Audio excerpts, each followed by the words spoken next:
সম্মানিত দিনী ভাই সকল, আমি বিষয় কেন্দ্রিক আলোচনা করি, হয়তো অনেকের জানা নাই, তবে একটু দুঃখ লাগছে বা আমি দুঃখ প্রকাশ করছি। বলতে শরীর ফিট তো সবই ফিট, শরীর ঠিক থাকলে কোনো ব্যাপারই না। গত বছরে 160-এর উপরে প্রোগ্রাম করেছি, কিন্তু আসছিলাম ভালোভাবে, কিন্তু আমার টাইফয়েড থাকার কারণে শরীরে একটু জ্বরের ভাব প্রকাশ হলো, তো শরীরটা কেমন একটা দুর্বলতা প্রকাশ পাচ্ছে। জানি না আমি আপনাদের সামনে কতটুকু ফুটাতে পারবো, তবে ইচ্ছা করে এসেছি আল্লাহ যেন আমাকে বলার এবং আপনাকে আমল করার তৌফিক দান করেন। সকল বলুন আমিন। বিষয়টা খুবই গুরুত্বপূর্ণ, যে বিষয় ধরেছি এ বিষয়ে সবাই একমত। পৃথিবীতে 800 কোটি মানুষ বাস করে, এতগুলো মানুষ আপনি একটা মানুষকে পাবেন না যে ও বলবে না আমি এ বিষয় মানি না, ওর দ্বারা সম্ভব নয়। পৃথিবীতে অনেক সাবজেক্ট আছে, অনেক বিষয় আছে যেগুলো নিয়ে সবাই কলম ধরেছে, আমি এটা মানি, এটা মানি না, এটা করব, এটা করব না। কিন্তু এমন একটা বিষয় আছে যে বিষয় সারা পৃথিবীর 800 কোটি মানুষকে বিশ্বাস করতেই হবে, ওকে মানতে বাধ্য হবে। ও যদি বলে মানব না, তবুও ওকে ওই কাতারে পড়তে হবে, যার নাম মওত। পৃথিবীতে অনেক নাস্তিক আছে, দেখবেন সোশ্যাল মিডিয়াতে ব্রাদার রাহুলের সঙ্গে অনেক ডিবেট হয়েছে, কিন্তু যত নাস্তিক আছে বেশিরভাগ বড় বড় নাস্তিক মুফাসসাল হোসেন, আর সবের মুসলমানের ঘরে জন্ম। আসিফ মহিউদ্দিন বা আসিফ, এও মুসলমানের ঘরে জন্ম। যতগুলো নাস্তিক আছে, এই নাস্তিকরা অনেক ইসলামের বিষয় নিয়ে ডিবেট করেছেন, কারণ মানুষ মুসলমানকে খণ্ডিত করার জন্য, ঈমানকে নষ্ট করার জন্য। কিন্তু এই মামুর বেটারাকে দেখবেন না কোনোদিন যে মৃত্যু নিয়ে কোনোদিন আলোচনা করেছে, কারণ জানি মৃত্যু তো বাস্তব, একে নিয়ে কোনো মুখ খোলার কোনো প্রয়োজন নাই। মত এমন একটা সাবজেক্ট, এমন একটা বিষয় যে মত সকলকেই ধরবে। মত এটা একটা পর্দা। পর্দা মানে পর্দা অনেক রকম আছে, যেমন আজকে মেয়েরা আছে আপনার ডান দিকে, আমার বাম দিকে, মেয়েদেরকে ঢেকে রাখা হয়েছে, ওরা পর্দার ভিতরে আলোচনা প্রজেক্টের মাধ্যমে তারা আমাদেরকে দেখছে, আর করে দেওয়া আছে। কিন্তু মওতটা হচ্ছে একটা আর, মওত হচ্ছে একটা পর্দা। কেমন পর্দা? আপনি মরে যাবেন তো পর্দাটা কেটে যাবে, আর যখনই পর্দা কেটে যাবে তখন আপনার সঙ্গে আল্লাহর সাক্ষাৎ হবে, মোলাকাত হবে। মওত একটা খাবার বলা হয়েছে, খাদ্য বস্তু, মানে ওটা খাবার, ওটাকে সবাই খেতে হবে। পৃথিবীতে যে জন্ম নিয়েছে, যার আত্মা রয়েছে, সকলকে ওই খাবারটা ভোগ করতেই হবে, এটা এক প্রকার খাবার। মওত একটা যানবাহন। যানবাহন, আপনি এই লালগোলায় কোন একটা বাসে আপনি চাপবেন, যদি মনে করেন আমি বহরমপুর যাব, তো আপনাকে কোনো বাসে হোক কিংবা আপনাকে আপনার বোলেরো হোক, স্করপিও হোক, যে কোনো গাড়িতে আপনাকে চড়ে যেতে হবে। তো ঠিক তেমনি ভাবে এটা দুনিয়া, দুনিয়ার পরের একটা জীবন আছে যার নাম আখিরাত, পরকাল। এটাতে যেতে গেলে একটা সাওয়ারি লাগবে, সেই সাওয়ারি, সেই যানবাহনটার নাম হচ্ছে মওত। মওত চলে গেলেন, চলে গেলেন। মওত কারোর জন্য সুসংবাদ, তো কারোর জন্য দুঃসংবাদ।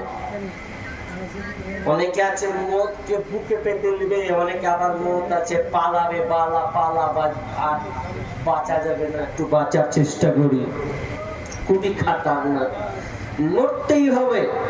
আমি 12টা পর্যন্ত চালাবো, যদি আপনারা সবাই তার মানে আমি 1 ঘন্টার মতন চালাবো, চেষ্টা রাখছি। তবে সবাই থাকবেন তো ইনশাআল্লাহ? ইনশাআল্লাহ। একটু হাতটা দেখাবেন, মেহেরবানি। আল্লাহ দেখুন, খুশি হলাম। যদিও শরীর দুর্বলতা, তাহলে মত কি জিনিস? বিসমিল্লাহির রহমানির রহিম। কুল্লু নাফসিন যায়িকাতুল মাউত সুম্মা ইলাইনা তুরজাউন। আল্লাহ সুবহানাহু ওয়া তাআলা বলেন, প্রত্যেক প্রাণীকে মৃত্যুর স্বাদ গ্রহণ করতে হবে। যারা প্রাণী, যার দুনিয়াতে জন্ম হয়েছে, যার মধ্যে আত্মা আছে, প্রাণ রয়েছে, তাকে মরতেই হবে। সুম্মা ইলাইনা তুরজাউন, এবং তাকে রবের কাছে ফিরে যেতে হবে। সারা পৃথিবীর মানুষ এই মতকে নিয়ে একমত হয়েছে, মরতে হবে। কেউ দাবি করবে না যে আমি মরব না, আমি অনন্তকাল দুনিয়াতে থেকে যাব। এই দাবিটা পৃথিবীর কেউ করতে পারবে না। সবাই এটাকে বিশ্বাস করে নিয়েছে, কিন্তু একটা জায়গায় কিছু মানুষ বিশ্বাস করেনি। সেটা আল্লাহ পরে বলছেন, সুম্মা ইলাইনা তুরজাউন, এবং তোদেরকে আমার কাছে ফিরে আসতে হবে। দ্বন্দ্ব দু জায়গা। এক জায়গায় প্রথম ধাপ বলছে মেনে নিয়েছি, মরতে তো হবে। দ্বিতীয় ধাপ ফিরে আসতে হবে, বলছে না, এটা মানবো না, যে আল্লাহর কাছে যেতে হবে। এটা ফালতু কথা। নাস্তিকরা বলে এটা ফালতু কথা, মানুষকে খালি বোকা বানাবার ধান্দা ছাড়া আর কিছু নাই। কিন্তু বিজ্ঞানী বলেছে না, তোমার একটা জায়গা ছিল, ওই জায়গা থেকে তুমি এসেছো, আবার ওই জায়গাতে তোমাকে যেতে হবে।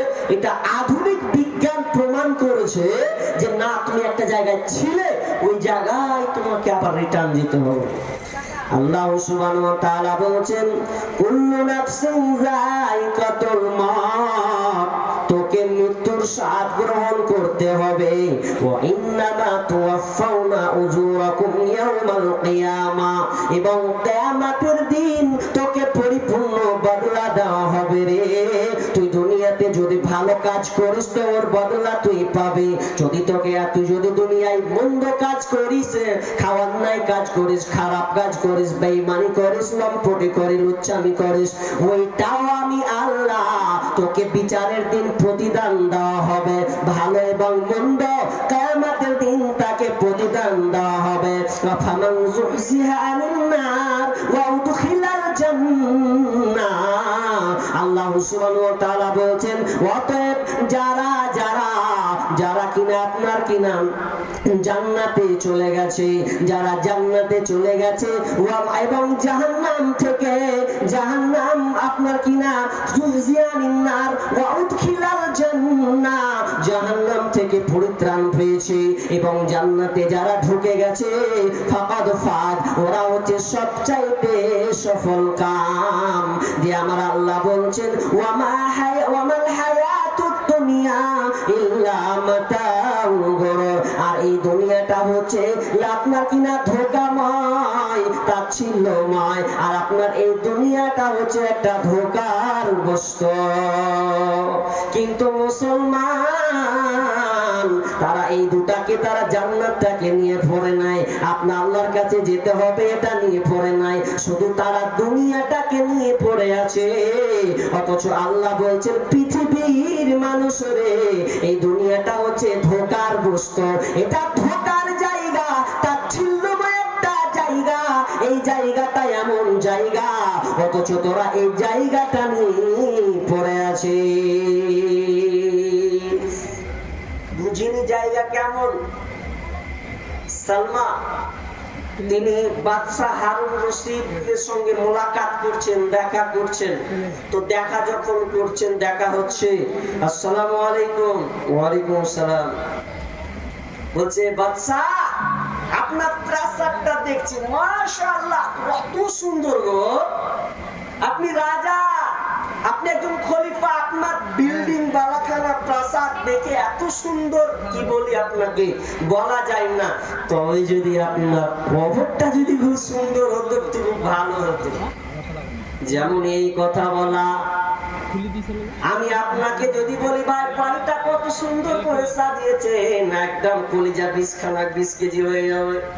আমার ঘরের প্রশংসা করেছে, কত সুন্দর করে আপনার টাইলস করে বানিয়েছে, কত সে গৌরব মনে করবে। কিন্তু হারুন রশিদকে যখন বলা হলো, বাদশাহ জাহাপনা আপনার বাড়িটা খুব সুন্দর, ঠিক আছে, কিন্তু যদি এই বাড়িটার মতন যদি আপনার কবরটা হতো রে, তাহলে কতই না ভালো হতো। যখনই এই কথা বলা, বাদশাহ হারুন রশিদ বাচ্চা ছেলের মতন টুকরে টুকরে কাঁদতে লেগেছে।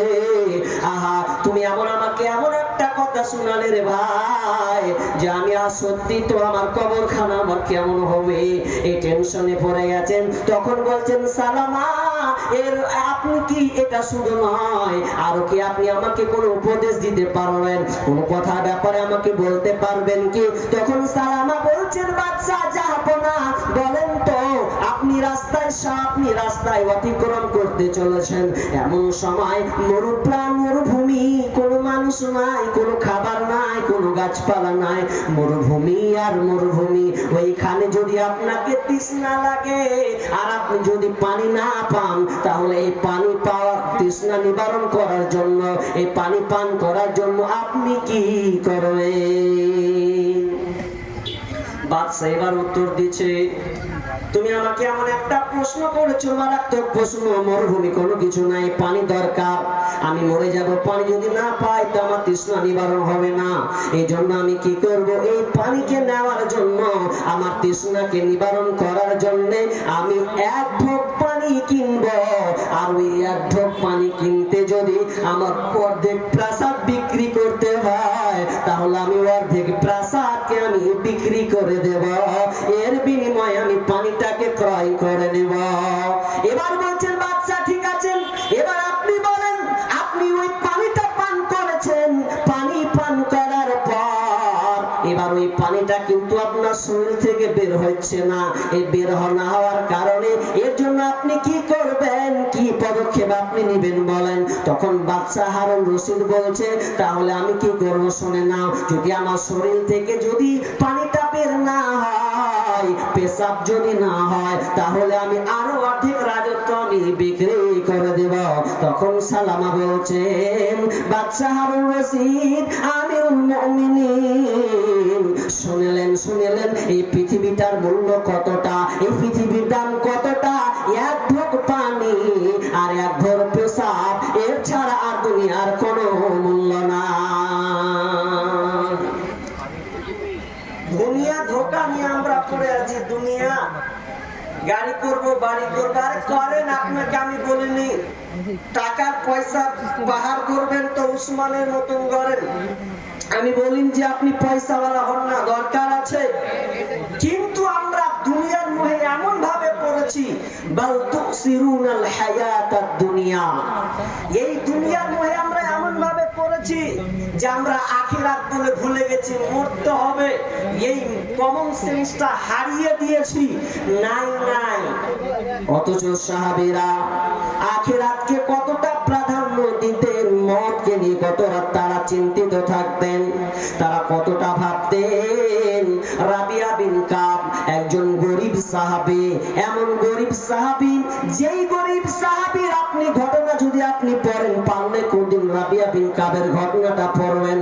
এই রাবিয়া বিন কাব একবার বিশ্বনবীর খিদমত করার জন্য গেছেন, আর যাওয়ার পরে এবার আল্লাহ রাসূল খুশি হয়েছেন তার খিদমত দেখে।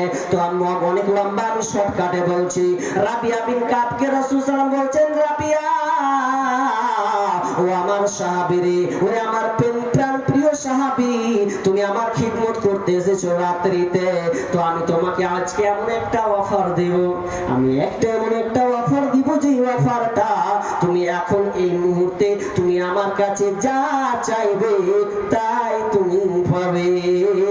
আমি আল্লাহ রাসূল না করব না, তোমার যেটা চাওয়ার মন চাইবে ওটাই আমি কবুল চাইবো আল্লাহর কাছে, আর তোমাকে না করব না। যেমনই বলা রাবিয়াকে যে আল্লাহ আর রাবিয়া তুমি কি চাইবে চাও, তো কিছুক্ষণ না ভেবে রাবিয়া কি চাইছেন জানেন? এর চাইতে এত সুন্দর অফার আর পৃথিবীতে আছে গো। আল্লাহ নবী বলছে যে রাবিয়া এই মুহূর্তে যা চাইবে তাই দিবে, না করবো না আমি। তো রাবিয়া বলছে কি আর চাইবো, চেয়েছি সুযোগ পেয়ে যে কি চাইবো কি চাইবো কি চাইবো। এবার রাবিয়া বলছেন ইয়া রাসূলুল্লাহ, আমি আপনার সঙ্গে জান্নাতে থাকতে চাই। আল্লাহ বলছে রাবিয়া ওটা বাদ দিয়ে তুমি অন্য কিছু চাও। না না না, আমি অন্য কিছু চাইবো না, আমি আপনার সঙ্গে জান্নাতে থাকবো, এটাই আমার চাওয়া। এবার রাসূল বলছেন রাবিয়া, তোমাকে জান্নাতের ব্যাপারে কে বললো, কে ভাবে তোমার মাথায় ঘুরপাক খাওয়ালো? এবার রাবিয়া বলছে ইয়া রাসূলুল্লাহ, কেউ আমাকে ভাবাই নাই, আমি নিজে ভাবলাম কি চাইবো, চাইলে আমার কাছে অনন্ত কাল ধরে থাকবে, তো আমি চাইলাম কি জান্নাত। অথচ রাবিয়া বিন কাব কত গরিব সাহাবী ছিলেন জানেন? যে রাবিয়ার কোনো সুন্দর বাড়ি ছিল না, যে রাবিয়ার কোনো সুন্দর গাড়ি ছিল না, যে রাবিয়া আপনার কিনা থাকার জায়গা ছিল না, এমনকি 3 বেলা পর্যন্ত সে রাবিয়া খেতে পেতেন না, তাই কষ্ট করে তিনি খাবারকে জোগাড় করতেন। আর এই মুহূর্তে আল্লাহ রাসূল বলছেন রাবিয়া রে কি চাইবে বলো, অথচ ওই রাবিয়া বলতে পারতেন ইয়া রাসূলুল্লাহ, আমার সুন্দর বাড়ি না, ওই বাড়িটা যদি আপনাকে একটা ভালো করে বানিয়ে দিতেন, যদি আপনি আমাকে একটা 5 কাঠা জায়গা দিতেন, যে আজকে জায়গার সদরের জায়গা 20 লাখ 30 লাখ টাকা কাঠা, 50 লাখ টাকা কাঠা। অথচ রাবিয়া কোনো জায়গা চাচ্ছেন না, কোনো বাড়ি চাচ্ছেন না, কোনো খাবার চাচ্ছেন না, কারণ তিনি জানেন আমি এটা যদি চাই আর আমি যদি মরে যাই তাহলে আমাকে হাতছাড়া করতে হবে, এগুলো আমি নিজেতে পাবো না, এগুলো ক্ষণস্থায়ী জিনিস, আমি চিরস্থায়ী জিনিস চাইবো, সেই জিনিসটার নাম হচ্ছে জান্নাত। তখন আল্লাহ রাসূল একটা কথা বললেন রাবিয়াকে যে ঠিক আছে দোয়া করব থাকবে, কিন্তু একটা শর্ত আছে, শর্তটা হচ্ছে তোমাকে বেশি বেশি করে সাজদা করতে হবে। আমাদের তো বেশি সাজদা লাই, পীর বাবা বলছে খালি তুই খালি মাথা ঠুকে চলে যায় এখান থেকে, তুই জান্নাত চলে যাবি, মানে সার্টিফিকেট লিখেই দিলে তুই জান্নাত চলে যাবি। অত আল্লাহ নবী রাবিয়াকে তো বলতে পারতেন ঠিক আছে জান্নাত চলে যাবি, এটা বলতে পারতো না, তো ওটা না বলে বলছে রাবিয়া জান্নাত যদি যেতে চাও একটা কাজ, তোমাকে বেশি বেশি করে সিজদা, তার মানে তোমাকে বেশি বেশি করে নামাজ পড়তে হবে। আর আমাদের আজকালকার বলছে নামাজ লাগবে না, নামাজ রোজা লাগবে না, ওরা আবার বলছে নামাজ রোজা লাগবে না, নেংটা বাবার কাছে নামাজ রোজা লাগবে না, শুধু খালি একবার হায় হারে করবি জান্নাতে চলে যাবি। কঠিন ব্যাপার। চলেন মত কত খাতারনাক বিষয়। আল্লাহ সুবহানাহু ওয়া তাআলা চ্যালেঞ্জ ছুড়েছেন পৃথিবীর মানুষরে, মরতে হবে, কেউ নাই মরবো না, মরতে হবে মরতে হবে। আল্লাহ সুবহানাহু ওয়া তাআলা বলেছেন আইনামা তাকুনু ইদরিকুমুল মাউত ওয়ালাউ কুনতুম ফি বুরুজিন মুশাইয়াদা, তোমরা যারা মৃত্যু থেকে পলায়ন করো মৃত্যু তোমাদের নাগাল পাবে, তোমাকে মৃত্যুর সঙ্গে তোমার সাক্ষাৎ হবে, মৃত্যু তোমার সামনে হবে হবে হবে, মৃত্যু থেকে পালিয়ে কোনো লাভ হবে না। শুধু তাই নয়, তুমি যদি দুর্গে যদি অবস্থান করো, তার মানে দুর্গ ব্যবহার বলা হয়, উঁচু জায়গা বলা হয়, এখানে তার মানে বোঝা যাচ্ছে তুমি যদি মাউন্ট এভারেস্টের উপরে যদি মালার উপরে যদি থাকো, তবুও তোমাকে আজরাইল আপনার কিনা মালাকুল মউতের হাতে তোমাকে পাকড়াও করতে হবে, মরতেই হবে, উপায় নেই, মরতে হবে। একটা ড্যান্সার ছিল, ড্যান্সার জানেন নাম বললে চিনে নেবে যে হ্যাঁ চিনি, বলো না, খুব দেখেছি, অদ্ভুত আমি খুব দেখেছি, নাম বলে দিচ্ছি কি নাম। সে ড্যান্সার যে আপনার কিনা ড্যান্স এতটা করে ও আধ ঘন্টা ক্যাচ হয়ে যাবে, ডান দিকে বাম দিকে এতটা ক্যাচ হবে, পারবেন না আপনি। তার নাম হচ্ছে মাইকেল জ্যাকসন। নাম শুনেছেন আপনারা, অনেকে শুনেছেন দেখেছেন। মাইকেল জ্যাকসন 2009 সালে যার মৃত্যু হয়েছে, সবাই তাকে দেখেছেন। একটু গুগল সার্চ দেন, ফেসবুকে ইউটিউবে চলে যান। মাইকেল জ্যাকসন চ্যালেঞ্জ করেছিল, আমি 150 বছর বাঁচতে চাই, 150 বছর বাঁচবো সারা পৃথিবীর মানুষরে, আমি 50 নয় 100 নয় 150 বছর বাঁচবো চ্যালেঞ্জ করেছিল। ওই চ্যালেঞ্জটা দেখার জন্য সারা পৃথিবী তার দিকে চেয়েছিল। 150 বছর বাঁচবে চ্যালেঞ্জ করেছে, 100 নয় 150 বছর। তো বাঁচার জন্য আবার কি কি পদক্ষেপ নিয়েছে? পদক্ষেপ নিয়েছে 12 জন ডাক্তার, 12 জন ডাক্তার নিয়োজিত করেছে, শরীরকে চেক আপ করবে।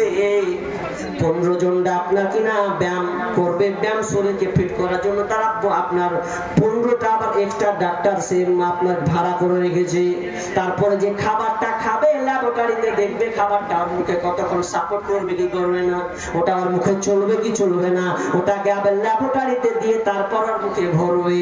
একটা বাক্স ছিল, ওই বাক্সতে থাকবে, অক্সিজেন গ্রহণ করবে, তো পৃথিবীর কোনো অক্সিজেন সে নিবে না। এমন ভাবে সে চলতো, এমন ভাবে সে চলতো। এই অস্ট্রেলিয়ান আপনার কিনা মাইকেল জ্যাকসন, যে লোকটা কিনা 150 বছর চ্যালেঞ্জ করেছে সারা পৃথিবীর মানুষকে, কিন্তু তাকে মরতে তো হয়েছে। যখন তিনি মারা যাওয়ার সময় সারা পৃথিবী অবাক হয়ে গেছিলেন, কি হলো তার চ্যালেঞ্জ, কোথায় গেল তার চ্যালেঞ্জ। যেদিন গুগলকে সার্চ করা হয়, একসাথে 8 লাখ মানুষ লোকটাকে দেখার জন্য পাগল ছিল। সেই সময় 8 লাখ মানুষ একসঙ্গে গুগলকে সার্চ করেছিল। আর সেদিনকে গুগলটা আপনার কিনা অ্যাক্সিডেন্ট করেছিল, মানে গুগল সেদিন কাজ করেনি। একসাথে 8 লাখ মানুষ সার্চ করার কারণে ওই মাইকেল জ্যাকসনকে দেখার জন্য গুগল সেদিন কাজ করেনি। আল্লাহ বলছেন তোকে মরতেই হবে, শুধু মরতেই হবে না, মরতে হবে এটা নয়, তোর জন্য আমি একটা সময় বেঁধে রেখেছি, সময় তোকে বেঁধে রেখেছি।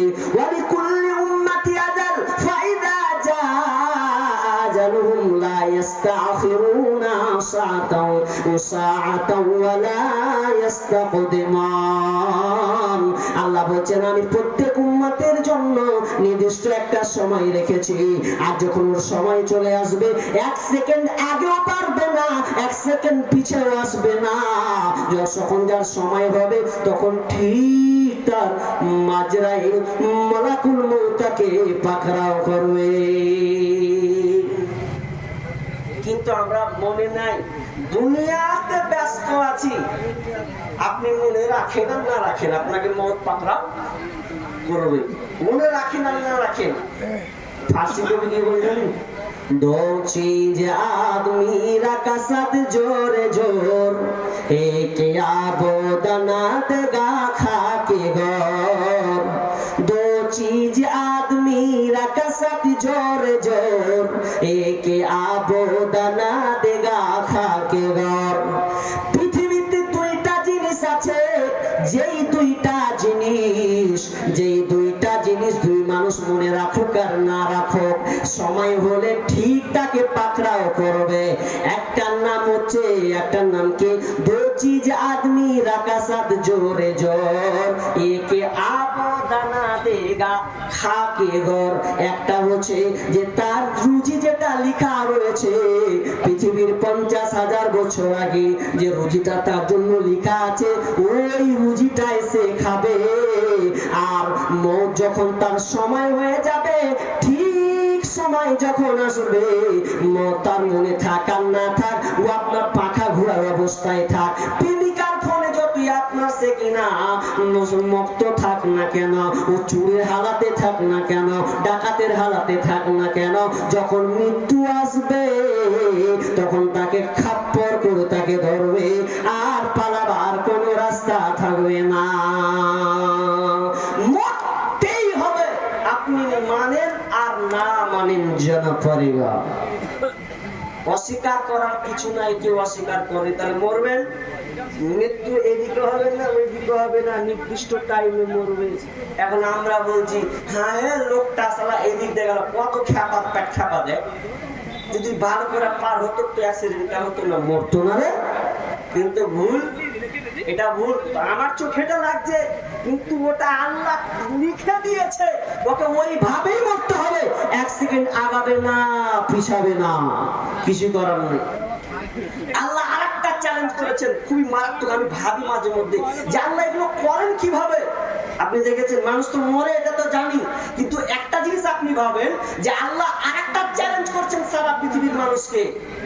সেই চ্যালেঞ্জটা সূরা লোকমানে আছে, যেখানে 5টা আল্লাহ চ্যালেঞ্জ করেছেন। ওই শেষের আয়াতে ওটা আছে, বিআই আরদিন তামাত। আল্লাহ বলেন আমি তোর জায়গাটাও ঠিক করে রেখেছি, কোন জায়গাতে তুই মরবি জায়গাটা পর্যন্ত আমি আল্লাহ ঠিক করে রেখেছি। এই জায়গাটা এপার ওপার হবে না।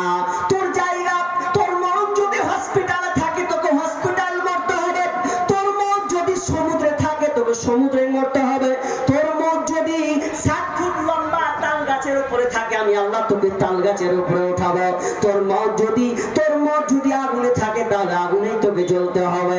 আল্লাহ বলছেন আমি একটা জায়গা রেখেছি, এই জায়গাটা একটু আদল বদল হবে না, যেখানে আমি আল্লাহ লিখে রেখেছি। আল্লাহ চ্যালেঞ্জ করেছে সারা পৃথিবীর মানুষকে, বিআই আরদিন তামাত। ওরে সারা পৃথিবীর মানুষ রে, আমি যে মরার জায়গাটা নির্ধারণ করেছি ওই জায়গাটাই তোকে মরতে হবে। একটা বাস চলছে, বাস গাড়ি যাচ্ছে, বুঝলেন তো। বাসের একটা নিয়ম আছে, যেখানে সেখানে দাঁড়াবে। কি কথা বলেন না ভাই, এতক্ষণ একটু কথা বলেন, দাঁড়াবে না তো।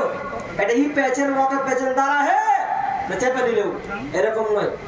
বাসের একটা নিয়ম আছে, লোকাল হোক আর স্টেট হোক। লোকাল হলে লোকালে দাঁড়াবে, স্টেট হলে স্টেটে, মানে স্টেটে দাঁড়াতে হবে বাধ্য ওখানে।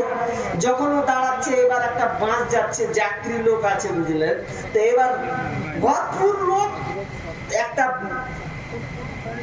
মেয়ে ছেলেটাকে নিয়ে দাঁড়িয়ে আছে, বুঝলেন তো। সিট পাইনি, বেচারা দাঁড়িয়ে আছে, লোকাল বাসে আর সিট পাইনি, দাঁড়িয়ে আছে। তো আর বেটাকে পায়খানা ধরে নিয়েছে, পেটে পায়খানা, মানে যাকে বাংলা ভাষা বলি হাগু ধরেছে।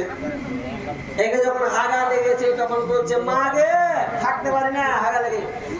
বেটা সব বাঁশে আছে, এত সিট পেয়েছিনি, তারা পৃথিবীতে হাগা ধরেছে। খবর বলিস না। আর ছোট ছেলে বড় মানুষ হাই উতাস করে পালায়, বাচ্চা ছেলেকে থামতে পারে, খালি মাকে খালি কুতার মারছে, মা থামতে না পারে, বাঁশে হেগে দেবো, তোর কন্ট্রাক্টর শুনে নিয়ে যাবে, সারা বাঁশে হেগে দেবে, ব্যাপার খারাপ হয়ে যাবে। তখন কি করেছে, কন্ট্রাক্টরকে বলছে ভাই না তারা বাঁশি হেগে দেবে, তারা সবই যাবে।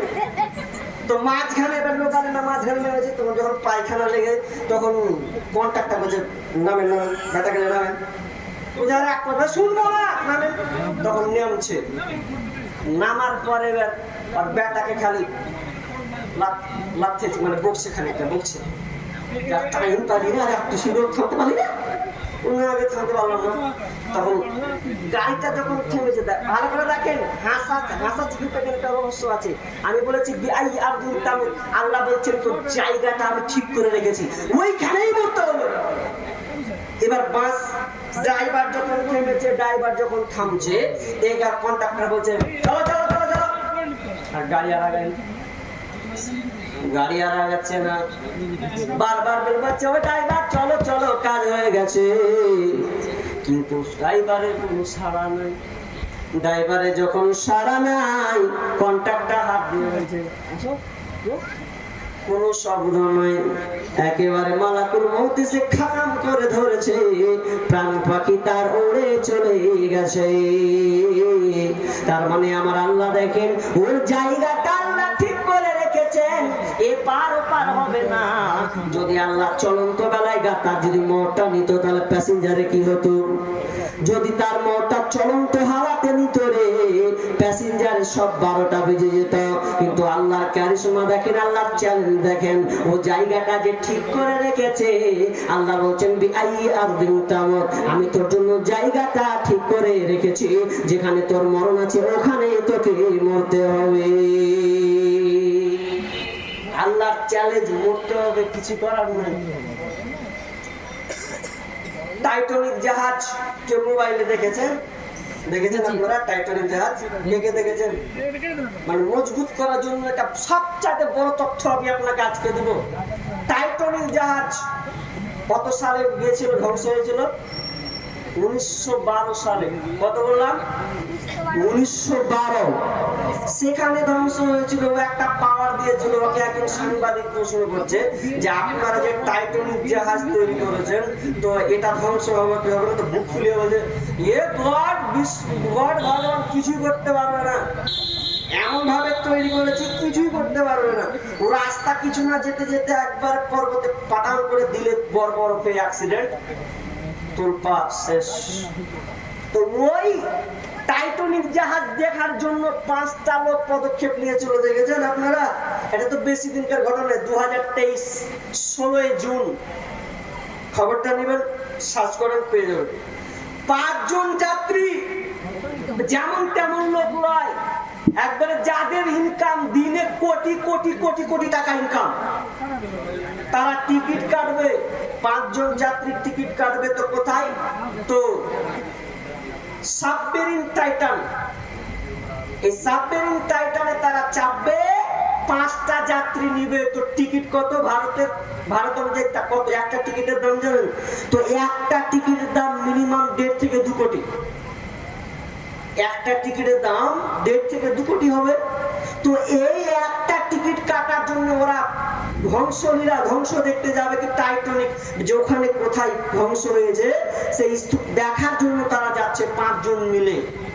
কিন্তু আল্লাহর এখানে চ্যালেঞ্জ আছে। আল্লাহ কত বড় কারিশমা, সারা পৃথিবীকে চ্যালেঞ্জ করেছে, যেখানে যার জায়গার মতের জায়গা স্থান, ওকে ওখানে আমি নিয়ে যাব। 5 জন আপনার কিনা বড় বড়, 5 জন বড় বড় আপনার কিনা বিজনেসম্যান। তারা সেই বড় বড় বিজনেসম্যান, তারা আপনার কিনা টিকিট কেটেছে 5 জন। এই সাবমেরিন টাইটানে চেপেছে, তারা বেশিক্ষণ যেতে পারেনি, মাত্র 3000 মিটার যখন নিচে গেছে, তারা সঙ্গে সঙ্গে ধ্বংস হয়ে গেছে। তাদের আর কোনো পাত্তা পাওয়া যায়নি, খবর পাওয়া যায়নি। অথচ তারপরে আবার লিখিত দেখলাম ফেসবুকে, সেই দিনে দেখেছিলাম যে তার নিচে আবার 6000 মিটার নিচে এনিফিউনিডি নামে একটা মাছ, এক প্রকার ফিশ মাছ, যার আপনার কিনা দেখতে 4 ইঞ্চি। এই 4 ইঞ্চিওয়ালা মাছ কেমন করে প্রজনন দেয়, বাচ্চা ফোটায়, সেই মাছ 6000 মিটার নিচে থাকে। অথচ তারা 30 মিটার আপনার কিনা 3000 মিটার তার নিচে তারা যেতে পারেনি। আপনার যারা গবেষণাগার, তারা বলেছে তারা পানির চাপে তারা মারা গেছে। আল্লাহর কি কারিশমা! সামান্য 4 ইঞ্চির এক গালা মাছ আছে, তো 6000 মানে মিটার নিচে, এতটা নিচে বসবাস করে, ওদের কিছুই হয় না। আর সামনে একটা সাবমেরিন টাইটান একটা জাহাজ গেছে, তো 30 বেশি নয়, 3000 মিটার গেছে, তো ফুটে শেষ হয়ে গেছে চাপে। তো আমার আল্লাহ বলছেন, আমি চ্যালেঞ্জ করে দিয়েছি, আমি জায়গাটা পর্যন্ত আল্লাহ ঠিক করেছি, তাহলে তোমাকে মরতে হবে, তোমার কোনো বাঁচার পথ নাই। আমি আল্লাহ তোমার জায়গাটা পর্যন্ত ঠিক করে রেখেছি, তোমার জায়গাটা এপার ওপার হবে না, এবং আমি আল্লাহ টাইম নির্ধারণ করে রেখেছি, তোমার 1 সেকেন্ড কম হবে না, বেশিও হবে না। এখন দানের ব্যাপারে বলে দেবো, টাইম তো আছে, চলো আমি 12টার দিকে শেষের দিকে ইনশাআল্লাহ বলে দেবো, আমি পকেটে রাখছি। তো মত এমন একটা বিষয় যে আপনার ভালোবাসার সম্পর্ক কেটে দিবে, রাখবে না। যতই আপনি যাকে ভালোবাসেন, মরে গেলেন আপনার দুনিয়ার সব সম্পর্ক শেষ হয়ে যাবে। মৌতের কত কষ্ট, আপনি মরবেন, এই মৌতের যে কত কষ্ট, একবার মৌতকে একবার কোনোদিন স্মরণ করেছেন? মৌতকে স্মরণ করুন, স্মরণ করুন।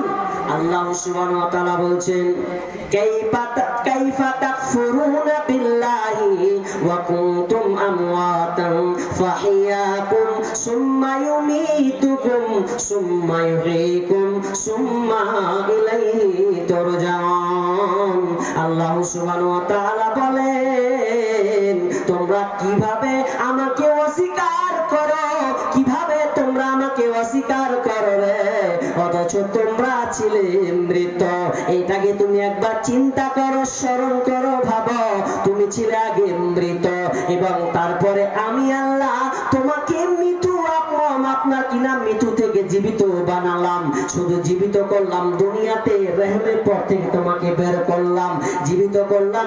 এরপর আল্লাহ বলছেন সুম্মা ইউহয়ীকুম সুম্মা ইলাইহি তুরজাউন। আল্লাহ বলছেন আবার তোমাকে মারবো, আবার তোমাকে মরতে হবে, সুম্মা ইলাইহি তুরজাউন, এবং আমার কাছে তোমাদেরকে ফিরে আসতে হবে। একবার মত দিলাম, তাহলে এখানে আল্লাহ সুবহানাহু ওয়া তাআলা বলছেন মত দুইবার, জীবিত দুইবার, মত দুইবার, জীবিত দুইবার। তোমাকে একবার মত ছিলে, দুনিয়াতে এসেছো, হায়াত দিলাম, আবার তুমি মরবে, আবার তোমাকে দাফন করা হবে, দিয়ে আমি আল্লাহ আবার তোমাকে জীবিত করব। বান্দারে একবার স্মরণ কর, স্মরণ কর তোর হালাতটা কেমন ছিল। মানুষ যদি মতকে নিয়ে চিন্তা করে, আপনাকে বলছি মত নিয়ে যদি মানুষ চিন্তা করে, তো দুনিয়াতে যত ধরনের মানুষ আছে, ডাক্তার হোক, ইঞ্জিনিয়ার হোক, মাস্টার হোক, প্রফেসর হোক, উকিল হোক, যেই হোক, ও যদি বিচারক হয় তো ইনসাফ করে বিচার করবে যে আমি ভালো হয়ে বিচারটা করি। যদি ডাক্তার হয় তো ডাক্তার হলে সে ইনসাফ করে সে মানুষের চিকিৎসা করবে যে আমাকে ভালো করতেই হবে। কিন্তু আজকের ডাক্তাররা, ভাই গেলে ডাক্তার থাকলে রাগ করি, বলতে বাধ্য হচ্ছি, টেলকার নাকির একজন খ্রিস্টান লোক, টেলকার নাকি তিনি চ্যালেঞ্জ করে বলেছিলেন 2000 সালে, তিনি বলে গেছিলেন কলকাতার মাঠে যে পৃথিবীতে দুটো ব্যবসা যদি কেউ করতে পারে একদম তাড়াতাড়ি বড়লোক হয়ে যাবে। তার মধ্যে একটা ব্যবসার নাম, দুটা বলেছিলেন, বলে দিচ্ছি। একটা ব্যবসা হচ্ছে আপনার কিনা মেডিকেল, আর একটা নাম হচ্ছে শিক্ষা প্রতিষ্ঠান। এই দুটা ব্যবসা যদি মানুষ করে তো তাড়াতাড়ি বড়লোক হয়ে যাবে। তো হচ্ছে কি, হয় না? কথা কিন্তু খারাপ বলে যায়নি। আজকাল প্রতিষ্ঠানগুলো ওরে সুবহানাল্লাহ খালি খাস খাস খাস করে পোল্ট্রির মতন, পোল্ট্রি মুরগির মতো খালি ইংরেজি শিখাবে, তাহলে টাকা ঝাঁক, ইংলিশ মিডিয়াম, টাকা দিচ্ছে দেশ কাওয়ালা বেটা, তারপর আমার বেটা ইংলিশ মিডিয়ামে পড়বে, তো যা হয় খোসা খোসা দিক একদম খুব টাকা ঝাড়ছে। আর এগুলো হচ্ছে মেডিকেল ওষুধ, সারা 1 নম্বর 2 নম্বর বোঝা যায় না। এর আগে একবার আমাকে যখন জ্বর হলো, মানে অনেকবার, আমি একটা বলছি আপনাকে, আপনাদের মতো হয়েছে এরকম, তো আমাকে বললে যে আপনার রক্ত ব্লাড পরীক্ষা করতে হবে, তো দে ভাই পরীক্ষা করতে হবে। যখন এবার পরীক্ষা করেছি, একজনের কাছে পরীক্ষা করে নিয়ে আপনার ঘোড়া ডিম কোন দেখা যে মানে পরীক্ষা করে